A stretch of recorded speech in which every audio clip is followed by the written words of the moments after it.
Hello. Let's discuss a new question. It's not actually a question. I thought of discussing one of the major theme from one of your novel, which is Nectar in a Sieve. This is recommended for the GCE advanced level literature syllabus. So I know most of the students are doing this novel. It's an Indian novel, and you can find some more videos, some more questions discussed based on this novel I have discussed, and you can find those videos as well. So here I just thought of discussing one of the theme, one of the concept related to this novel, Nectar in a Sieve. So the concept is the concept of power. The importance of power, or how the power as a concept or power as a major idea introduced in this novel. Throughout the novel, how do you see the concept of power? Basically, you can find the power, you can see it as a visible power and as well as invisible. So you both, like visibly and invisibly, you can see how this power govern the characters in the story, especially Rukmani's character, Nathan's character, and their children, and the women like Kunti. So how this power govern themselves, how power become how it becomes powerful. Power comes as visible one and as well as an invisible one, and how it can become a challenge for these characters. So first of all, you find the external circumstances, the power against the external circumstances. Power becomes like how power becomes like it goes against the external circumstances. For example, like the whim of the weather, like for example, you find weather becomes a challenge, or the nature becomes a challenge. Nature becomes, sometimes it becomes powerful, more powerful than the human power. Sometimes in one of the chapter, Rukmani says, nature, it's a wild animal that we have tamed to work. She knows the reality, but the truth is, it is a wild animal. Nature is wild. You cannot control sometimes. It goes beyond the human power. Flood came, drought came, so no options. They had to be under that.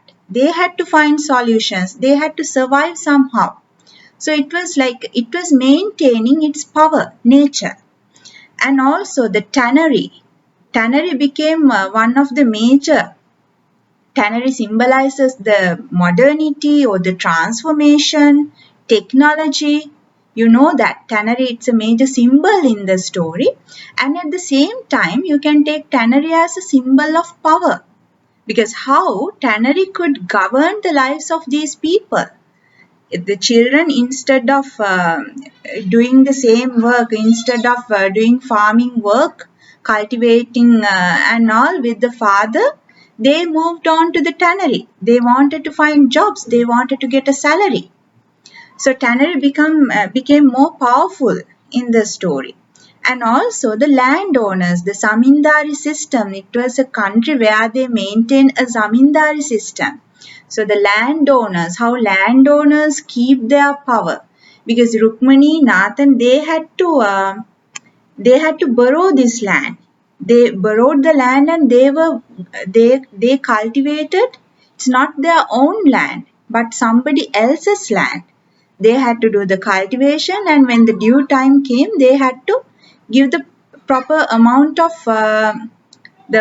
money they promised, or like they had to return that money or the payments, whether their harvest was good or bad, whether they were affected by the power of nature, whatever happened, when the due time comes, it was a must that they should give that money. So the landowners, tannery, and even the weather became more powerful.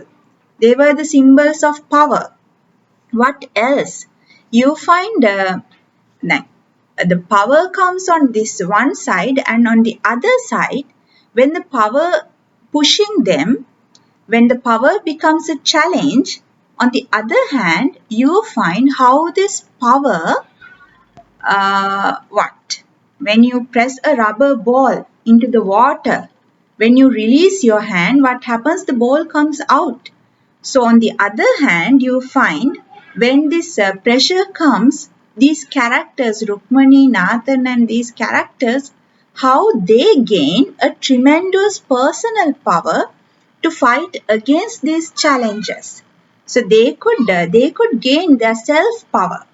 They could gain a personal power that they could use them to challenge. When the nature became a challenge, they became more like, it is true that nature was more powerful, but with that they could manage to survive. Somehow they survived. So Nathan, when the tannery came, what Nathan's opinion was, you have to bend like a grass, that you will not break your roots. So that is their understanding. They knew the power that different powerful things can challenge to their lives, but they had their own tremendous personal power that could also become a challenge for these powerful things. And also their patience, their endurance, their tolerance, the same thing, like how they gained that, how they could bear up all these things when Rukmani's sons died. So when different challenges, when like it was like one after the other, lot of things came for them, lot of challenges they had to face.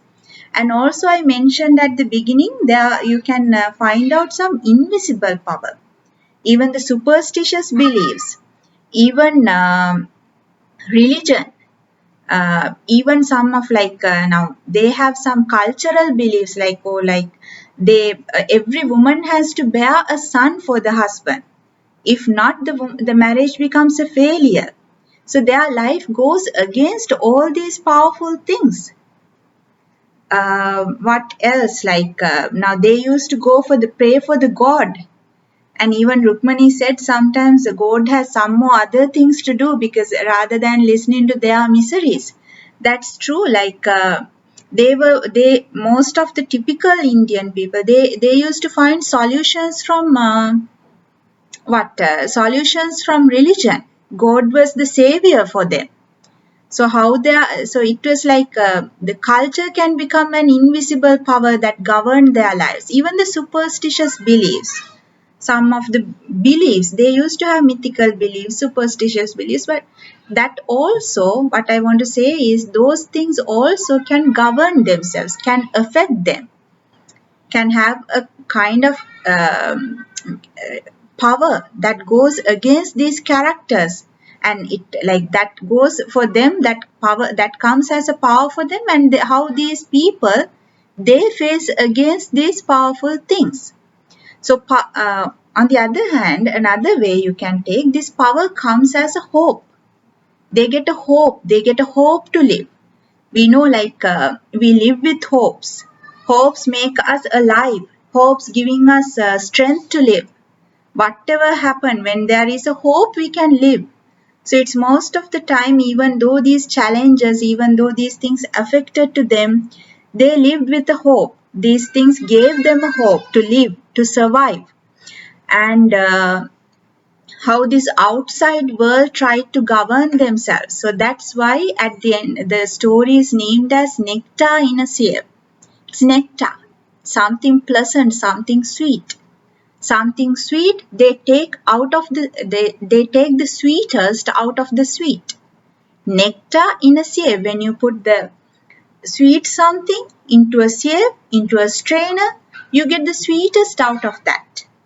The most beautiful part of life. So that's how that their strength was that, their endurance, their tolerance, their patience, this is their strength.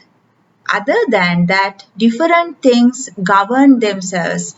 The power, if we take power as a monster or power as a huge something, it came in different facets or different sides or different spheres of power you can see throughout the story, that maintain their lives, that control their life, going beyond their lives. But somehow these characters, these people, these persons, they survive themselves against all these things. So if you take power as a concept with reference to the story Nectar in a Sieve, you can discuss a lot. You can separately take the characters and you can say how this power becomes a challenge for these people.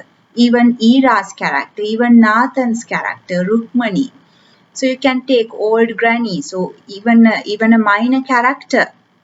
So take the different symbols of power and how they become a challenge. If you take nature, you can talk a lot. You can make an answer, also discuss the concept of power with reference to the story, the novel Nectar in a Sieve. So let's meet once again with another video. I hope you got some ideas to make a question, to answer a question. You can do it as a question. You can write your own answers. So these are just some ideas. So expand your thoughts, broaden your ideas, like just open it, like you have to scan the story, see what else we can get, expand it, expand your thoughts. This is literature. It's not just like maths and science, like it is not like you can't sort it out like that. You have to have more thinking. So think a lot. Think how, like you can go beyond. It's literature.